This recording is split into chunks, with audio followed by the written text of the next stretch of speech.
There was an overwhelming endorsement of the work that has been done by President Kagame and his team, including the chair of Mohamed Faki of AUC, and also Professor Mkoko and their teams.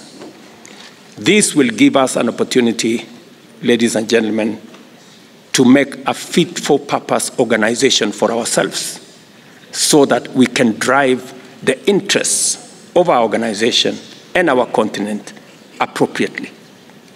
We have now fora globally at the G20 and elsewhere to prosecute our interests.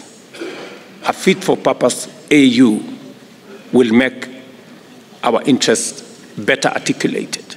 And I am very confident that with the support of colleagues here, with the support of Africa Union, we can drive the implementation of the report that was. We recognize these institutions, namely the Afrexim Bank, Trade and Development Bank, Africa Finance Corporation, Africa Insurance Corporation, Africa Trade and Investment Development Insurance, and Shelter Afrique as agencies of this institution of AU, significantly to put a badge of approval or a stamp of approval on these institutions as African institutions that will support our own growth using our own institutions. We have also managed to change the conversation and position the reform of the international financial architecture appropriately. Initially, it didn't look, or it looked like it was a contest between the North and the South.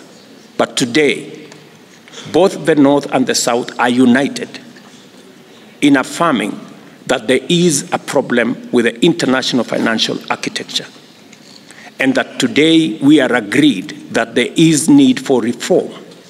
I also want to record my appreciation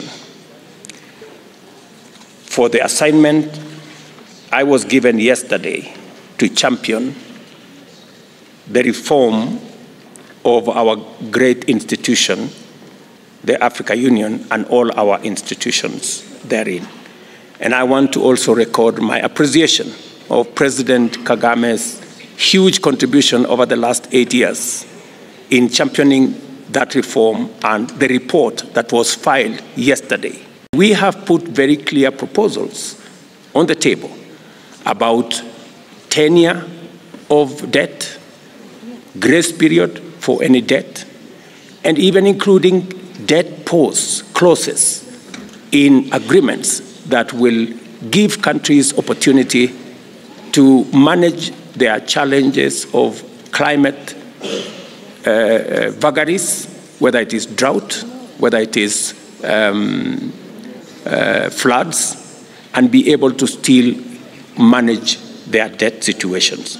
And number two, we have also agreed that there must be principles of responsible sovereign lending, and that we need to have a candid conversation on credit rating, making sure that we eliminate disparities in credit rating of countries. Number two, that we eliminate disparities in risk analysis and the unfair profiling of African countries and countries in the global south and low-income countries as risky destinations. Empirical evidence demonstrates that that is not the case. As African countries, we dedicate 30% of our own reserves that currently are in New York or Paris or London, earning negative interest, that we make 30% of those reserves available for these institutions, for us to build the capacity for these institutions to support our own development and progress. There is an attempt to try and record that it is much more expensive to unlock our green energy potential. Empirical evidence demonstrate that while it may cost more initially, it is cheaper eventually.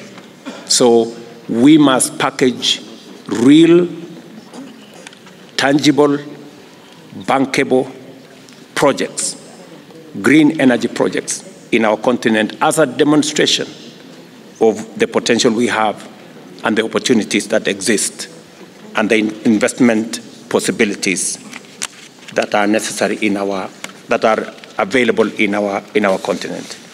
To fashion an African Economic Summit and invite friends, countries that want to work with us, corporations that want to work with us, philanthropies that want to work with us, yearly for a summit that is much more cost-effective, and we don't have to go to all manner of capitals, invited to try and discuss our development. It is fair, it is better if we can discuss it here at home, fashioned in the way we think best it should be. It was viewed just as a mere victim of climate change. That today, we are repositioning Africa as the continent that has the largest potential of renewable energy. And that we can use this potential, transform it into opportunity, and change it into investment that will give not just an Africa green industrialization trajectory, but it will also create opportunities for employment, opportunities for industrialization that will eventually create enough jobs and stop our young people from migrating using rickety instruments in dangerous voyages to the rest of the world.